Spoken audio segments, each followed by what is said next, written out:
Salve, torcida, sejam bem-vindos a mais um vídeo do canal Careca Vascaíno.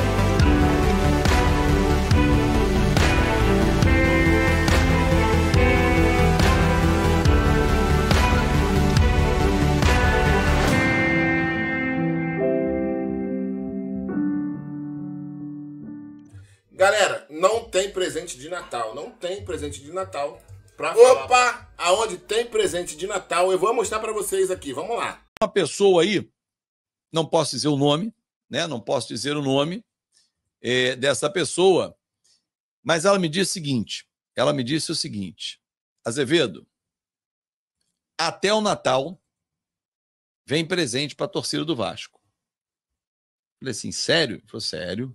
Sério, confia. Vai lá, dá o Pix pra ele, fazer uma brincadeirinha com vocês. Cara, eu vi isso, me mandaram. Puta que pariu, cara, que nojeira. Manda o Pix aí um monte de gente mandando. Se batermos a meta, vamos fazer uma brincadeira aqui com vocês.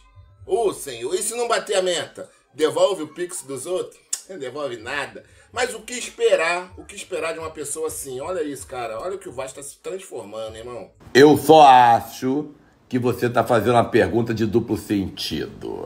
A. Alfabeto. A. Repita comigo. A. L.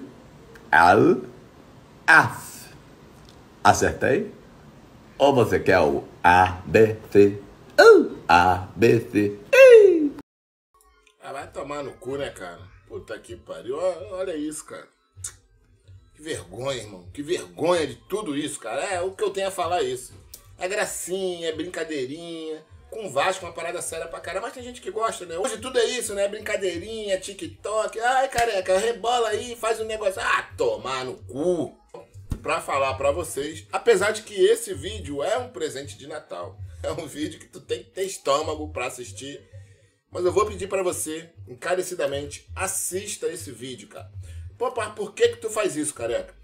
Porque a gente tem que entender quem está no poder do Vasco hoje. Vasco Associativo. Da 777, futebol do Vasco, será sempre eles. Lembrando pra vocês que o Pedrinho falou que precisa revisar o contrato para fazer ajustes, não para retirar essa empresa maldita, tá? Palavras dele, não minha. Mais pra frente eu posso até mostrar isso pra vocês aqui em vídeo. Mas assim, nós precisamos entender o que é o Move, como que esses caras agem. Mentirosos, costumais, sempre mentem.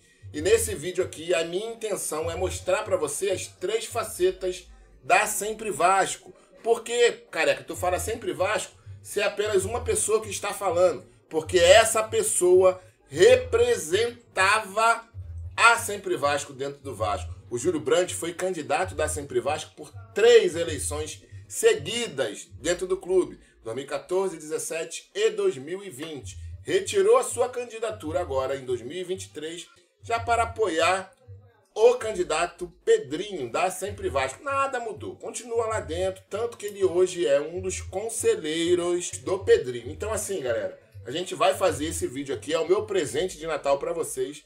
Principalmente para quem acredita nessa chapa maldita, moviana, que essa chapa irá fazer algo pelo Vasco, ou que irá mudar alguma coisa, né, da SAF Vasco. Enfim, assistam esse vídeo, é importante você assistir, cara. Eu pego 3 entrevistas do Júlio Brandt, 2021, 2022 e agora no finalzinho já de 2023, para você ver como o cara fala de um mesmo assunto e ele muda a sua narrativa a cada ano, ou de acordo com as circunstâncias que estão acontecendo dentro do Clube de Regatas Vasco da Gama.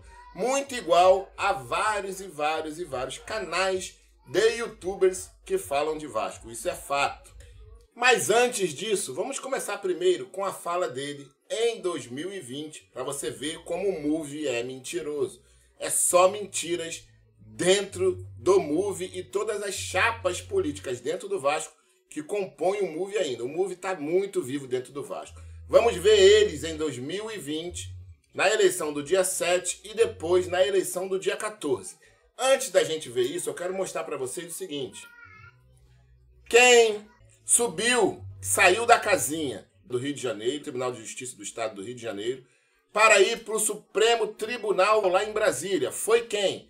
Fausto Jassos, que tinha parentes no plural, isso mesmo, integrando ou compondo a chapa amarela da Sempre Vasco. E olha o advogado que era deles. O advogado deles era Paulo César Salomão Filho, que hoje é o primeiro vice-presidente do Clube de Regatas Vasco da Gama. Então, assim, entendam, aquela liminar que chegou lá no dia 7, impossibilitando que os efeitos da votação fossem concretizados, isso foi feito pelo Fausto Mussa, pulou a casinha do Tribunal de Justiça do Rio de Janeiro e foi lá para Brasília, e o advogado deles era o Paulo Salomão Filho, que hoje é primeiro vice-presidente do Pedrinho. Agora vamos ver a fala do Júlio Brandt. Júlio, o que você achou dessa decisão? Como é que você encara essa decisão aí do STJ? Olha, lamentável, mais uma vez chega uma eleição do Vasco para participar, mobiliza o torcedor, mobiliza o sócio, mobiliza a base para participar de uma decisão que foi tomada às 9 da noite. O torcedor está aqui votando, a Sempre Vasco estava muito bem na votação, todas as parciais mostram isso. E se chega aqui e mais uma decisão, mais uma vez uma eleição do Vasco judicializada. Mais uma vez, é lamentável. E só é lamentável, só o que você sabe falar isso, né? Lamentável, lamentável. Ele estava ganhando tanto que ele foi terceiro. Vamos continuar. Torcedor, lamentável com todos nós que estamos participando do processo político, disso aconteceu. Então, eu ganhar hoje. Tinha tudo para ganhar. E a eleição é suspensa por uma decisão que saiu agora, que acabei de ser avisado pela mesa, de uma decisão que foi sair, não tenho ainda todas as informações de decisão, mas é lamentável que mais uma vez se suspenda uma eleição no Vasco por questões jurídicas. Amigos vascaínos e vascaínas, é lamentável o que aconteceu nas eleições do Vasco. Seria impossível qualquer vascaíno participar de uma eleição é convocada às 8 da noite para acontecer no dia seguinte. Você que queria votar não teve esse direito. Ao longo da semana, nós vamos falar cada detalhe do que aconteceu e colocar os pingos nos is. Falar a verdade para você. Contar exatamente o que aconteceu e o que vai acontecer na eleição de verdade no dia 14. Isso é só um esquenta, irmão. É só para você ficar ligado que esses caras mentem e eles dançam conforme a MOVE. Sempre Vasco, mais Vasco e todas as chapas que compõem essa união são o MOVE. O MOVE é isso, irmão. O MOVE é amarelo e roxo, que já estão no poder há mais de 12 anos dentro do Clube de Regatas Vasco da Gama. E citam 20 anos de desgraça, mas eles já estão no poder há 12 anos e vão ficar mais 3, ou seja, ficarão 15 anos no poder e poderão ficar muito mais se nós não tivermos uma renovação daqui a 3 anos. Mentem, mentirosos costumais, como nós vimos aí. O cara fala uma coisa da eleição do dia 7, quando chega uma decisão que foi a chapa dele que buscou essa decisão, pulando a casinha do Tribunal de Justiça do Rio de Janeiro e indo para o STJ lá em Brasília, e depois isso cai, limada do meio jurídico, essa decisão, porque era uma decisão esdrúxula do seu Humberto Martins, e aí eu não vou entrar nesse detalhe agora, porque é coisa pra gente ficar falando e não terminar nunca mais. Mas agora eu quero mostrar pra vocês o candidato da chapa Sempre Vasco, Júlio Brandt, que é MOVE, que é amarelo, igual o Pedrinho. Pedrinho apoiou Júlio Brandt em 3 eleições dentro do Vasco, 2014, 2017 e 2020. E nós vamos ver como o discurso do cara muda. Eu peguei uma entrevista dele em 2021, em 2022 e uma agora recente, em 2023, já com o Pedrinho sendo proclamado presidente do Clube de Regatas Vasco da Gama de um mesmo assunto. Clube Empresa. Sociedade Anônima do Futebol. Prestem muita atenção no vídeo de 2021, da qual ele diz que só conheceu o Vasco depois que ele saiu lá de Portugal, da Andrade Gutierrez, e aí ele conheceu o Vasco. Ou seja, ele conheceu o Vasco em 2014. Só que é o seguinte, depois ele tenta mudar. Não, já era sócio há muito tempo, mas ele diz, eu só conheci o Vasco, foi quando eu conheci o Vasco, quando eu saí de Portugal, lá da Andrade Gutierrez, e voltei para o Brasil. Ele fala isso, não sou eu que estou falando. É um Júlio Brandt sincerão, tanto que ele fala isso, ele é muito sincero. Ele fala sobre clube-empresa, sobre as coisas que ele visualizou lá na Europa. E em 2022 ele tenta dar uma maneirada e em 2023, já com o Pedrinho. O discurso é totalmente ao contrário. Peço para você ver esse vídeo, assista esse vídeo para você entender por que eu não acredito em move amarelo e roxo, que para mim é tudo a mesma coisa. Tamo junto, um forte abraço, fui. Depois eu volto, hein? Tamo junto.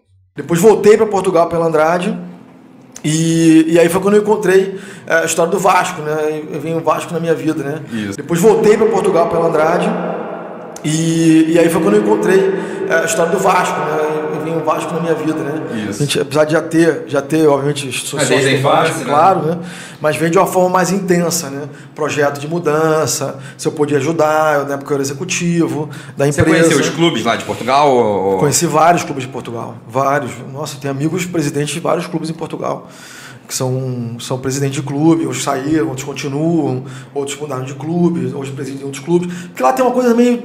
Assim, como tem a SAD, que é a Sociedade Anônima Desportiva, que é o que aqui seria a figura da SAF, que é a Sociedade Anônima do Futebol, é uma empresa que é dona do clube. Sim. E que o clube tem uma participação. Ou seja, mas a SAF é super nova, né? A SAF é novíssima no Brasil. 21, né? A SAF é novíssima no Brasil.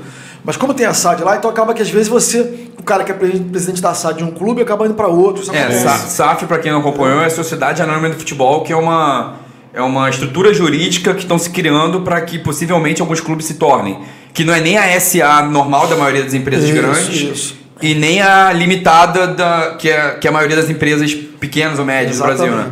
É uma estrutura que o pessoal criou para ser uma SA do futebol, né? Exatamente. Como se fosse uma liga? Eu não... Não, liga não. É a estrutura jurídica da empresa. Por exemplo, no limite, um clube de futebol poderia, em vez de virar uma sociedade anônima, com todos os requisitos, todos os bônus e ônus de ser uma sociedade anônima, eles criaram um modelo exclusivo de futebol no Brasil. Se é certo ou se é errado é outra discussão. Mas ele tem impostos próprios, tem regulamentos próprios, né? E é isso que o Júlio está explicando pra gente. Em Portugal é assim também, né? E já então existia isso no Portugal já tem mais tempo. Já mais tempo. Então, geralmente a SAF ela tem a maioria do capital do clube, vamos dizer assim, né? Que é onde o investidor coloca dinheiro e tem algum controle. Sim. E o clube tem uma participação na SAD. O dono do clube é a SAD. E você tem ali uma participação do clube, da associação sem fins lucrativos e do acionista, né? Do investidor. Então eles participam geralmente 51-49 ou 50-01-49. Geralmente dando controle para a empresa, né? Geralmente dando controle. Isso não faz sentido. Senão não faz sentido, né? Qual empresa vai colocar dinheiro se o controle é do cara que é eleito numa maluquice? É do que a gente vê no nosso clube. Não dá, né, cara? Então, assim, esse é o grande problema do nosso modelo. Então você, em relação à SAF, por exemplo, você gosta desse modelo? Eu concordo para alguns tipos de clube. E o que você acha? Clubes como o Vasco, por exemplo. Que é gigantesco, né? Flamengo, o conflito é muito grande. Né? Não precisa. Na minha opinião, não precisa. Sim. Clubes como o Vasco, por exemplo. Que é gigantesco, né? Flamengo, o conflito é muito grande. Né? Não precisa. Na minha opinião, não precisa. Sim. Não precisa, e eu acho que tem outro fator ainda mais importante. Existe um conflito muito grande entre o interesse do acionista investidor e o interesse do acionista sócio apaixonado, né? Não precisa, e eu acho que tem outro fator ainda mais importante. Existe um conflito muito grande entre o interesse do acionista investidor e o interesse do acionista sócio apaixonado, né? Como eu e você. Nem sempre os dois convergem, né? Vou dar um exemplo. Eu faço uma operação de um jogador e naquele período de 2 ou 3 ou 4 anos, o meu planejamento estratégico é o de rentabilizar. Sim. Então, se eu quero rentabilizar, eu não necessariamente tenho que investir, talvez tenha que investir menos. Então, deixo de investir menos nos jogadores e passo a vender mais. Sim. Então, se eu quero rentabilizar, eu não necessariamente tenho que investir, talvez tenha que investir menos. Então, deixo de investir menos nos jogadores e passo a vender mais. Sim. E aí, o resultado esportivo tem tendência a cair. Sim. Ou seja, deixo de querer disputar títulos e passa a querer vender mais. E além disso tem a questão... E a torcida não quer isso, pô. A torcida quer título. Quer título sempre. Quer título sempre. Então, essa dualidade e esse equilíbrio entre o interesse do acionista capitalista e do sócio torcedor, do fanático, é que é o grande problema. E esse conflito, às vezes, traz para o clube uma paralisia. Essa dualidade e esse equilíbrio entre o interesse do acionista capitalista e do sócio torcedor, do fanático, é que é o grande problema. E esse conflito, às vezes, traz para o clube uma paralisia. Porque pensa bem, você é um acionista... Eu sou um sócio capitalista. No clube de futebol, você tem duas vantagens em relação ao público-alvo. Qual é a vantagem principal do público-alvo? Você não troca de clube, concorda? É verdade, eu sou fiel para sempre. Eu não deixo de comprar, eu posso comprar Compaq hoje e tá o Tec amanhã. Sim. Né? Como a gente falou lá no começo da conversa. Mas não deixa de ser Vasco hoje e você Flamengo amanhã. Sim. Isso não existe. Não existe. Né? Por outro lado, também esse público é irracional. Sim. Então esse público, às vezes, se você não entregar o que ele quer, ele tende a te responder de uma forma muito agressiva. Sim. Né? Nós Vasco sabemos mesmo. Exatamente. O Vasco talvez seja um dos piores do Brasil em relação a isso. Exatamente. Então a torcida responde de forma muito agressiva. E quem tem produto, quem tem investimento, sofre com esse problema, boicotes, etc, etc. Então não faz sentido você brigar com a sua torcida, com o seu público-alvo. Né? Então os clubes que têm torcida muito grande, grandes clubes, Barcelona, Real Madrid... Tende a ser um modelo associativo, né? Tende a ser um modelo associativo. Vasco, né? Flamengo, Corinthians, São Paulo, Palmeiras... vão tender a ser um clube aqui no associativo. Brasil, a gente tem... Então, os clubes que têm torcida muito grande, grandes clubes, Barcelona, Real Madrid... Tende a ser um modelo associativo, né? Tende a ser um modelo associativo. Vasco, né? Flamengo, Corinthians, São Paulo, Palmeiras... vão tender a ser um clube aqui no Brasil. A gente já falou isso aqui em outras lives, sempre vem um assunto da 777, é natural, né? Todo esse processo que aconteceu... que a gente acredita verdadeiramente que vai ser uma tendência assim para tudo quanto é clube do Brasil, poucos talvez sobrevivam sem esse modelo, né? Mas no fundo, tô falando comigo como vascaíno. Porra, dá uma pequena pena assim, porra, por que o Vasco não conseguiu sair disso sozinho sem precisar de uma empresa para gerir? Porque uma coisa é você ter um patrocínio, um capital de fora, e é óbvio que a tua figura, pelo menos para mim, representava muito isso, sabe? O cara que vai chegar, um cara de negócio, um cara do mercado, um cara novo, que, porra, conhece muito bem o business. Não tô falando do futebol, eu tô falando do negócio como um todo, né? De trazer dinheiro, de trazer investidor. Cara, e aí você acaba ficando de fora. Nessa última eleição entra o grupo do Salgado. Daria para fazer algo? Ou se você tivesse entrado, você seguiria pelo mesmo caminho? Ou te passa isso aqui também? Puta que pariu, se tivesse eu, a SAF não vinha agora não. Não, dava para fazer e teria que fazer. É o contrário. Assim, discutir a SAF é saudável. Vamos separar as coisas. Assim. Fazer a SAF... não necessariamente significa vender a SAF. São duas coisas diferentes. Você pode constituir a sociedade anônima, você pode fazer a empresa e ela ser 100% Vasco. Né? E está ali um veículo para você fazer uma operação quando você precisar fazer essa operação. Né? Tem clubes hoje que estão sentados, vou dar um exemplo, aqui do lado, Fluminense. Né? O Fluminense vai precisar da SAF? Lógico que vai, em algum momento. Só que é diferente a forma de acontecer. Porque assim, o salário está em dia, o clube está disputando tá com Libertadores, disputou ano passado, disputou esse ano de novo, vai disputar provavelmente ano que vem de novo, está aí brigando entre os 7, 8 primeiros do campeonato, entendeu? Vai provavelmente beliscar a Libertadores para o ano que vem também. Então, quer dizer, é um clube que, a despeito de ser um clube, com todo o respeito que eu tenho ao Fluminense e ao Mário, que é um amigo meu, a despeito de ser um clube muito menor do que o Vasco, e aí eu não estou falando de história, estou falando de gente, de massa. Volume. De volume, isso é um dado, isso é um fato. Não dá pra gente ir contra a matemática, porra, né? 1 mais 1 dá 2. Mas de repente isso. Não tem de repente. Não 1 mais 1 dá 2, pô. Entendeu? Então, nesse caso, assim, o Vasco é maior do que o Fluminense. Então, os fundamentos do... E não só, mas é mais engajado também. O torcedor vascaíno tem um engajamento muito maior do que o torcedor do Fluminense, né? Então, eu olho o Fluminense, eu olho outros clubes menores e vejo esses clubes estruturados e rodando com a dificuldade que tem você manter um clube desse rodando, mas rodando. E o Vasco num desespero desproporcional à realidade do clube, né? Desproporcional à força que o clube tem, né? E aí, é claro que no nosso modelo, a gente, fôssemos nós que estivéssemos lá, nós olharíamos a SAF? Lógico que olharíamos a SAF, né? Mas faríamos a SAF agora? Não. Não faríamos a SAF agora. Né? Não estava no nosso planejamento fazer SAF agora e não haveria necessidade de fazer. O Vasco teria condições de se reestruturar de forma orgânica para que a SAF viesse a somar ao clube.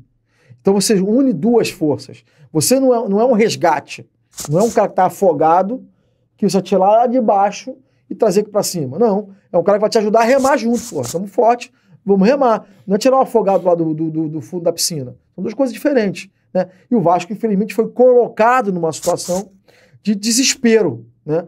E pior... Colocado por quem? Colocado pelas consecutivas gestões incompetentes. Eu, como vascaíno, como sócio proprietário do Vasco, eu jamais votaria no grupo político que rebaixou o Vasco. Então, lembrando que nos 4 últimos rebaixamentos, né, os 4 últimos presidentes do Vasco rebaixaram tudo. 2 vezes o Roberto da Mitty, uma vez o Eurico Miranda, Campelo, Salgado, enfim.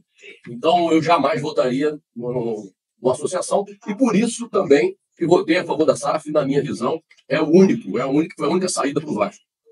Bom, agora vamos aí ao boa noite, né, do nosso convidado especial. Mais uma vez, boa noite, Júlio. Muito obrigado por você ter aceito o nosso convite. Agora, que ano difícil, hein? E já vou começar com a primeira pergunta. O Vasco foi para as finais, não foi para a final do Campeonato Carioca, foi eliminado na terceira fase da Copa do Brasil pelo ABC. Tem que acertar. Porque quando ganha, ninguém fala, né? Tem que todo mundo marretando. Mas ganhou para 6,70. Bom, eu no primeiro tempo, eu estava ficando 37, 19, 38, eu no primeiro tempo. Galera, obrigado pelo convite, por ter aceitado o convite, obrigado por ter vindo ao programa, meu querido. Hoje se vê lá no Vasco, eu sempre nos jogos, né? Então, agora prazer estar aqui no programa. Júlio, só para te apresentar a galera, né? Eu sou o Lincoln Silva, apresento aqui o programa. E o time aqui que compõe o canal Papo Reto dos Montinos. O Márcio, o Zelote, o Vime, que você conhece bem, e o Queiroga, que é o gajo da colina. Bom, Júlio, eu fiquei muito feliz quando o Vime anunciou para o nosso grupo, né, que você viria aqui no canal. Eu que sou um apoiador da Sempre Vasco, não sou do grupo político, nunca tive contato com nenhum membro, mas votei em você, né, todo mundo aqui sabe, na eleição de 2014, 2017, 2020, votaria novamente em 2023. Mas como você abriu mão da candidatura para o Pedrinho, eu votei no candidato da Sempre Vasco, votei no Pedrinho, e simplesmente porque eu sempre acreditei que o Vasco precisava mudar. Né? Assim, na minha visão, né, você sempre foi o candidato mais preparado e que mais representou essa mudança aí que o Vasco precisava. Então, eu, como vascaíno, como sócio proprietário do Vasco, eu jamais votaria no grupo político que rebaixou o Vasco. Então, lembrando que nos 4 últimos rebaixamentos, né, os 4 últimos presidentes do Vasco rebaixaram tudo. 2 vezes o Roberto da Mitty, uma vez o Eurico Miranda, Campelo, Salgado, enfim. Então, eu jamais votaria numa associação e por isso também que votei a favor da SAF, na minha visão, foi a única saída para o Vasco. Bom, agora vamos aí ao boa noite, né, do nosso convidado especial. Mais uma vez, boa noite, Júlio. Muito obrigado por você ter aceito o nosso convite. Agora, que ano difícil, hein? E já vou começar com a primeira pergunta. O Vasco foi para as finais, não foi para a final do Campeonato Carioca, foi eliminado na terceira fase da Copa do Brasil pelo ABC, que foi rebaixado, né, com bastante antecedência para a Série C do Campeonato Brasileiro. Conseguiu se livrar do rebaixamento aí na última rodada. Você esperava, minha primeira pergunta para você é se você esperava um ano tão difícil assim em 2023 pro Vasco. Boa noite, obrigado aí mais uma vez. Bom, obrigado pela pergunta, boa noite a todos, boa noite a todos que estão nos vendo aí. É sempre um prazer poder estar aqui falando de Vasco. Agradeço muito o convite, estou sempre à disposição. Obrigado pela confiança aí no nosso trabalho, pelo que nós apresentamos nesses últimos 10 anos aí, pelo sócio vascaíno. Foram 10 anos de muita luta, de muito desgaste, né, pessoal e profissional e político, né, no Vasco, para fazer a mudança que a gente queria ver no clube. Afinal de contas, foram 10 anos de luta contra o que tinha de mais enraizado dentro do clube, em termos políticos, não foi fácil, mas enfim, conseguimos fazer a mudança que queríamos fazer no clube. Ela não é de uma noite da noite para o dia, ela é uma mudança lenta e paulatina, né? Estamos vendo ela acontecer agora.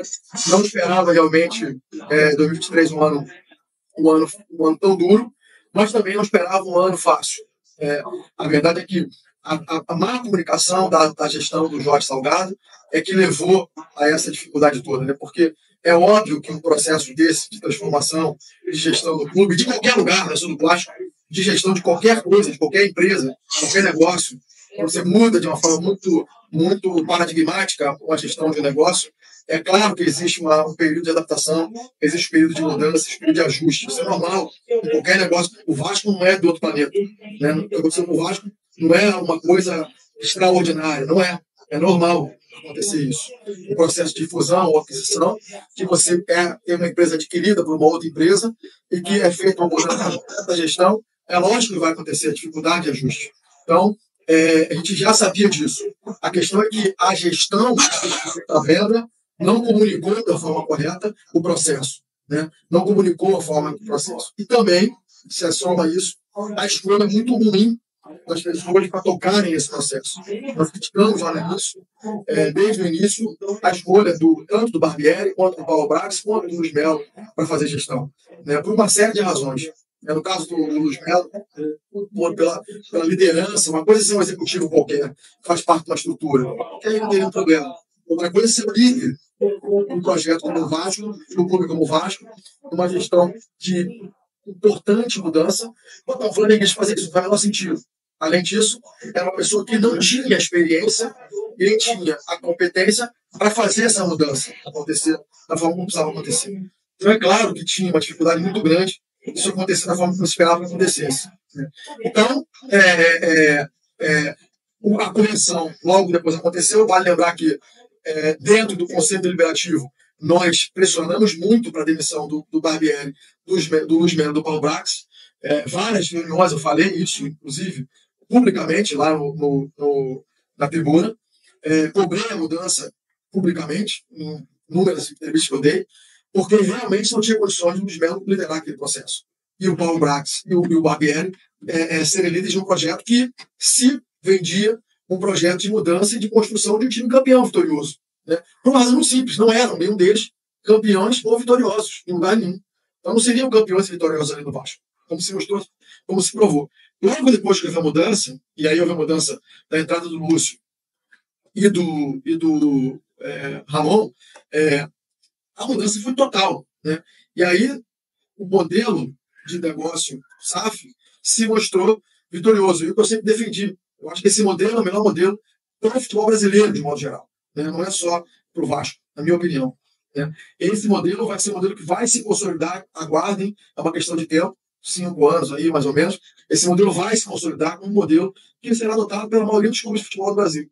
Vai se consolidar como um modelo normal. Por quê? Porque ele dá segurança, dá governança, dá transparência, dá responsabilidade ao capital, a quem assume a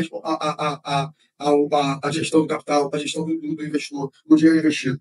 Então, é o que o investidor precisa. O investidor precisa de segurança, precisa de transparência, precisa de previsibilidade da gestão. E o modelo associativo, ele é a antítese disso. Né? Ele não traz transparência, ele não traz previsibilidade, ele não traz segurança, e ele traz, pelo contrário, uma insegurança muito grande à medida que você tem, a cada 3 anos, políticos se renovando. Então, o presidente assume, no primeiro ano começa a fazer um trabalho, no segundo ano, se esse trabalho não dá certo, começa a pressão, no terceiro é a eleição. Então, não tem condição de ter segurança. Né? Então, esse é o modelo que vai se consolidar no Brasil, não tem dúvida disso, somente se a Liga se estabelecer, e o Vasco vai ter a grande vantagem de ter saído da frente lá atrás, com um modelo consolidado. E aí eu estou falando da 777, eu estou falando do Avasco SAF, a gente tem que separar as coisas. Uma coisa é a Avasco SAF, que é um ativo do Vasco, assim como é o Calabouço, assim como é São Januário, assim como é a Sede Náutica da Lagoa, enfim, a Vasco SAF é um ativo do Vasco. Todo mundo pode sair da Vasco SAF, menos o Vasco. Qualquer investidor pode entrar, pode sair, pode ser vendido, pode sair, pode vir, pode sair e tal. Agora, o Vasco nunca vai sair da Vasco SAF. A gente vai estar sempre lá. Tem que pendurar a Vasco SAF. Então, eu estou falando da Vasco SAF. Na Vasco SAF, o modelo se mostrou vitorioso e a prova disso vai ser o ano de 2024. Né? 2024 tem tudo para ser um ano muito vitorioso, um ano em que o modelo vai se provar, como eu tenho dito, né, sobre todas as críticas e brigas que tiveram. Eu disse, olha, esse modelo é o melhor modelo, esse contrato do nosso é o melhor do Brasil até agora, continua sendo, e o sócio não, o sócio se mostrou aí vacilante e pouco conhecedor do Brasil e do futebol, infelizmente. Mas começa a entender que é importantíssima a integração com o clube. Então, hoje, o sócio já entende quão importante é se integrar com o clube, uma coisa que eles rejeitavam lá atrás, muito pela postura do Luiz Melo. né? Muito mais que a postura do Luiz Melo. Hoje eles entendem quão importante foi o clube em vários episódios. Nesse episódio, por exemplo, da demissão dos técnicos, e da comissão técnica e do CEO, na questão da proibição de jogar em São Januário, o clube foi fundamental. O movimento que nós fizemos de conversar com os atores políticos, de fazer uma frente fortíssima aqui na Alerj, para pressionar o Ministério Público, para pressionar o Poder Público, a liberar São Januário. Isso que fez o nós, não foi a SAF. Como nós fizemos. Então, eles entenderam como é importante esse trabalho integrado e esse trabalho conjunto. Isso feito de forma que eu entendo que o Lúcio é um cara muito sensível e de cara já entendeu isso, nós vamos ter um 2024 maravilhoso. Então, claro, sempre tendo em vista que estamos num processo de reconstrução. Foram mais de 20 anos de degradação completa, de absurdos malucos, de uma gestão amadora da associação, e que continuaria sendo assim, não fosse a SAF, porque o modelo leva a isso, a bravatas e a promessas loucas para poder se reeleger ou se eleger, maluquices de cheque de 5 bilhões, de caravelas de São Januário, maluquices assim. Isso é vídeo, é verdade. E não fazem o maior sentido, do ponto de vista objetivo, e que acabam encantando uma parcela dos torcedores que estão lá carentes, que estão loucos para chegar ao santo, ao Messias, e descer ungido por Espírito Santo, descer aqui e fazer o Vasco campeão. Então, esse modelo levava a isso. Agora não. Agora o presidente da associação ele tem que baixar a bola, né, entender a sua insignificância no futebol, mas também entender a sua importância. Então, é saber qual é o seu lugar, né, que tem um lugar ali, tem um lugar, né, que é um lugar importante, de crítico, de cobrar o contrato, a execução contratual, como tem que ser, de ler, participar, de entender como é que é a gestão contratual, de fazer a gestão contratual e de cobrar, enquanto sócio e membro do Conselho de Administração, a execução pactuada com o executivo da Vasco-SAF. Não é com a 777, não. É com o executivo da Vasco-SAF, que está lá com o empregado nosso, para entregar o que foi prometido no planejamento. Esse é o papel do presidente do clube hoje. E também, que eu ouço muito pouco falar, reestruturar o clube associativo, que está lá com tudo para ser feito, do zero. Né? Tem todo um clube aí para botar de pé. Hoje o Vasco é um clube que, se comparado, por exemplo, aqui no Rio, para quem não conhece o Tijuca Tênis Clube, o Vasco, por exemplo, está menor que o Tijuca Tênis Clube em várias questões. Né? Em sócios, em faturamento, em atividades esportivas. Então tem que melhorar esse clube associativo urgente. Né? Não falta gente, não falta engajamento, não falta vascaíno, não falta estrutura, não falta esporte. Tem que botar isso para rodar. Esse é o papel do presidente hoje. Cuidar do clube, reforma e botar o clube para rodar com mais sócios e cobrar da Vasco-SAF a execução contratual. Muito bom, Júlio. Concordo 100% com você. E eu acho também que o Vasco vai ter um time muito bom em 2024. Quando você já dá, né, quando você apresenta já um diretor de futebol do tamanho do Alexandre Matos, né, e se vai permanecer com o Ramon Dias, já dá uma noção para o mercado e para o torcedor também, que vai ser um ano super diferente. Deixa eu pegar minha segunda pergunta aqui, que também é importante, você já respondeu ela de forma parcial antes, né? Você se desligou, né, da Sempre Vasco, apoiou o Pedrinho, né, e foi um apoio de peso, é óbvio. Então, eu queria entender agora se você vai participar da gestão do Pedrinho, se tem algum convite para isso, e o papel, né, que a Sempre Vasco tem a contribuir com a Vasco-SAF aí nesse novo modelo. O nosso apoio foi fundamental, basta ver aí a diferença de votos entre o Pedrinho e o Levin. A gente teve por 1.400, quase 1.400 votos. Então, basicamente, é mais ou menos historicamente aí, a votação que eu tenho tido, né, todos os anos, não é uma coisa de falar. Cuidado, hein? Tá preso você colocando.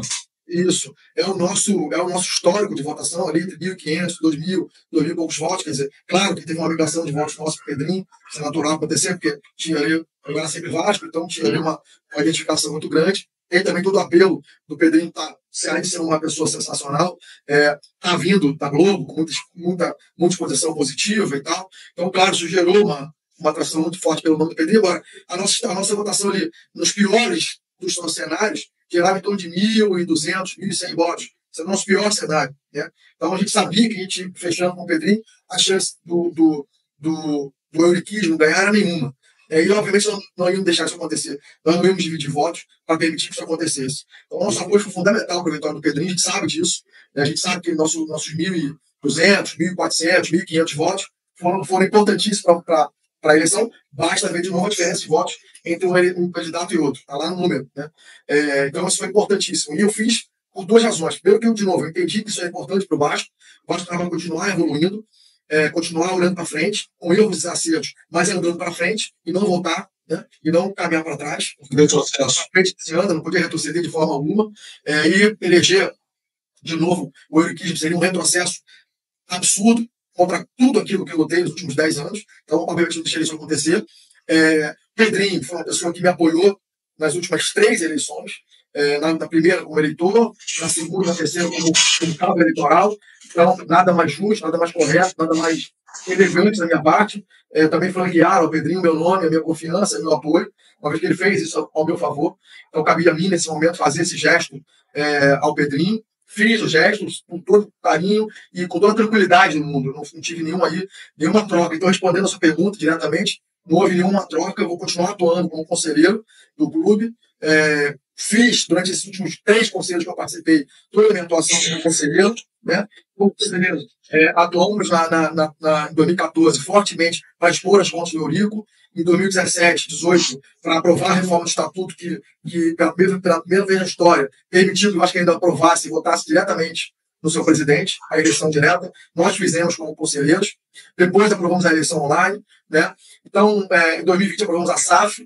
Então, quer dizer, tudo isso eu participei diretamente, atuei diretamente, tive uma participação definidora nesses processos, como simples conselheiro. Então, há formas, sim, de ajudar o clube, históricas, importantes, marcantes como conselheiro. Então, continuarei como conselheiro, não me furtarei, claro, convidado de participar sem nenhum problema, não fui convidado, mas se fosse convidado também não teria nenhum problema em participar, mas dá para ajudar como conselheiro do Vasco.